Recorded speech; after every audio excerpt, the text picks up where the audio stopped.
talk was framed beyond Gulshan for a purpose because of the tragedy that just happened. So I'd like to just pause a little bit.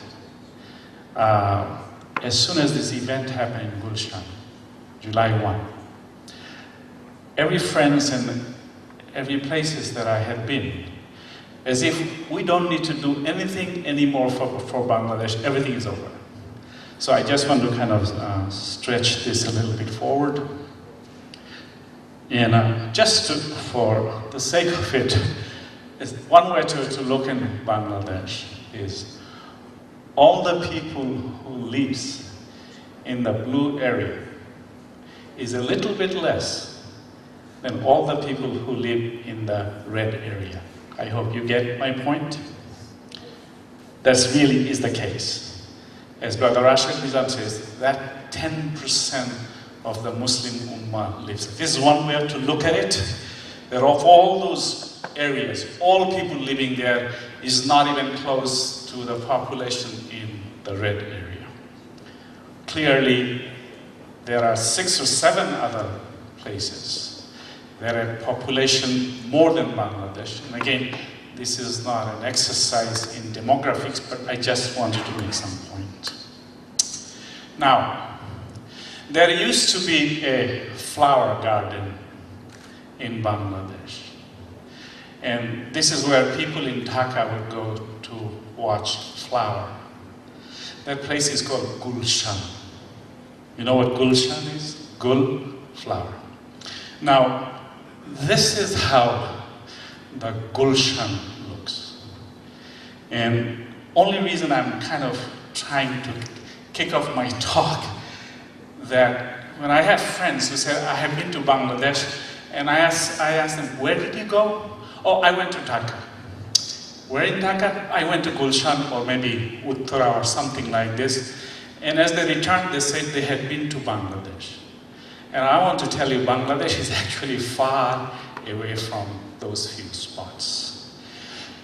Now, we know on July 1 or 2, a tragedy struck that caused about 28 people dead in a very unfortunate event.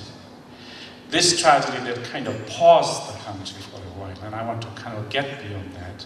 And there are headlines all over.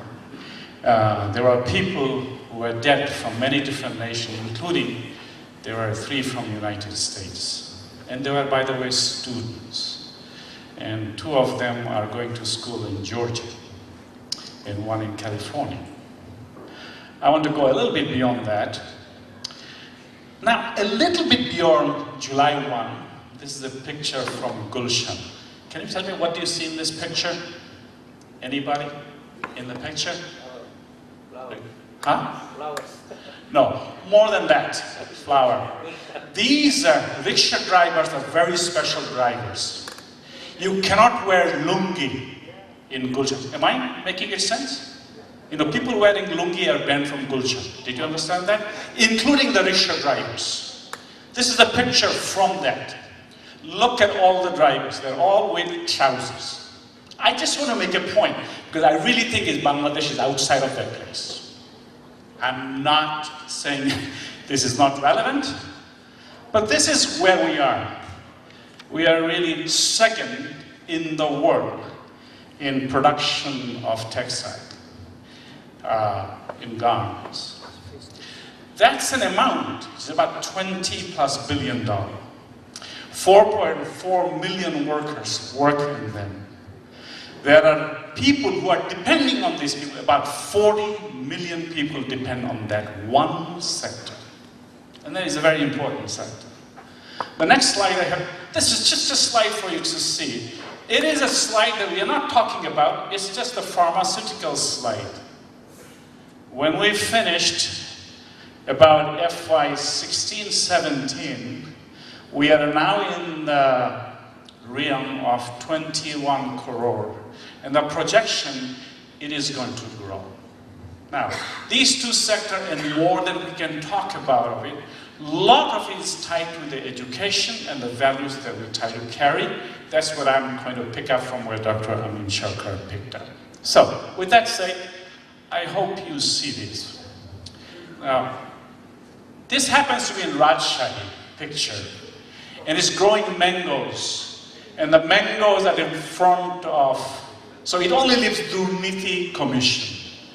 Moter Shabdana is blocked by Rajshahi. It's by nature. And I'm kind of getting to the issue that I want to talk about for today. It's a subtopic of ethics in Bangladeshi universities. This is my fear for many years. I just want to relate some, and NABIC have some agendas for Bangladesh, and that's the focus of this talk. Now, this is a look. If you were to draw the world in terms of dollar invested in research and development, this is how the world will look like. Investment in R&D. Now, this graph will not be very obvious, but it plots industry finance JERD in one way, and the total number of patents going up, which will be driving force many of the things that will be coming out of these institutions. And there are blocks that are possible, and I'm going to point with a finger. You can see India up there, Israel up there, Korea up there. And there are certain sectors that I would like to pause and take you through again, it's a very intense graph. My purpose was just to convey who sits in the world, how long it's going to take for these people to climb this ladder up. Now, based on the investment that is created and put in the institutions, the revenue that is generated out of this institution, and if you redrew the map of the world, this is how it will look. If nothing else, one thing tells you, if the investments are made in the right institution, following the right process, you should expect the right result.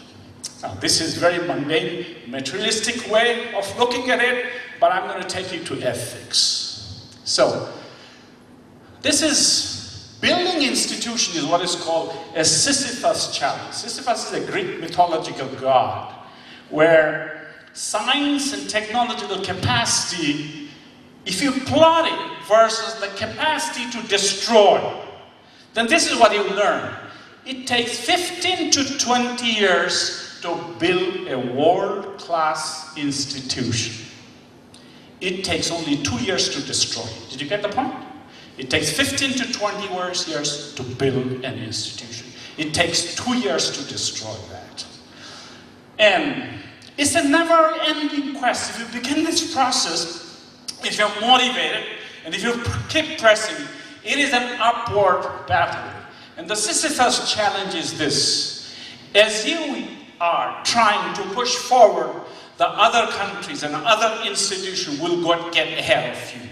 You will be only left behind if you did not push forward. That's how the institutions are growing. If you don't know already, there are over 4,000 institutions in the United States alone. 4,000. Of which about 500 institutions are called doctoral research universities. Just for the example's sake.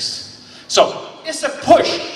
And it keeps on pushing. So, I just look at one profile. Every year, 1.5 million research papers comes out of the world.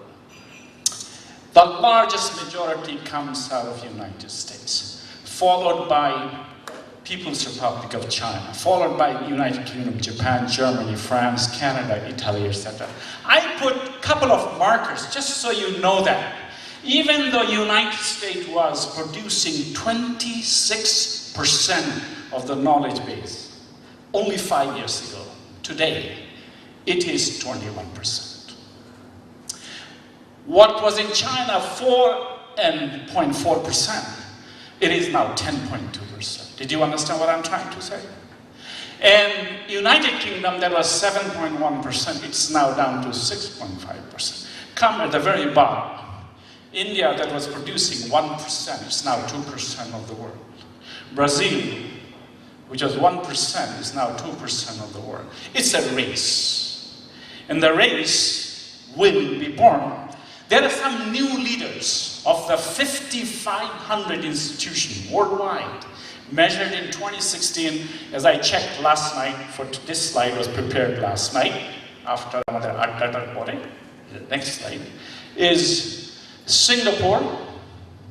And I'm listing this name, country followed by the name of the institution, and what the world's rank is of that institution in 2016. From the top to the bottom, all from Asia. Singapore, ranked 33rd, National University of Singapore. The next one from Singapore is ranked 98. Did you understand that? This is 33rd. The next one in that country is 98. Korea, Seoul National University, ranked 60th. The next one is 168. India, CSIR, first is 103. The next one is 514. That means there are 400 universities in between. The next one is Taiwan, National Taiwan University, 120. The next one is 291. Israel, Hebrew University, 128. The next one is 205. And Hong Kong and Malaysia. This is in order of rank as I'm going down, all from Asia. Iran, Tehran University, 666, and the next one is 799. Thailand, Turkey, Istanbul University, 1133. The next one is 1256. Egypt, Pakistan, Tunisia, Bangladesh, and so on. This is a slide, just to tell you, I take a slide just from Iran. Only Iran for about 200, that's the number of production this country is doing. I want to go for the sake of that. This is the facts as they stand. We spend in Bangladesh about $9 per capita in education.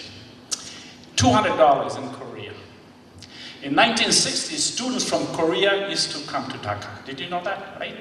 Now we all go to Korea or other places. Thanks to something called 1973 ordinance, the democracy took over to Bangladesh. Meritocracy in the institutions were gone. Public sector institutions are basically defunct, destroyed, and in my view, private universities have seen some future. So, just a few weeks ago, this publisher from Korea published this paper in Nature, caught stealing in the production of the work. 20 research papers were retracted.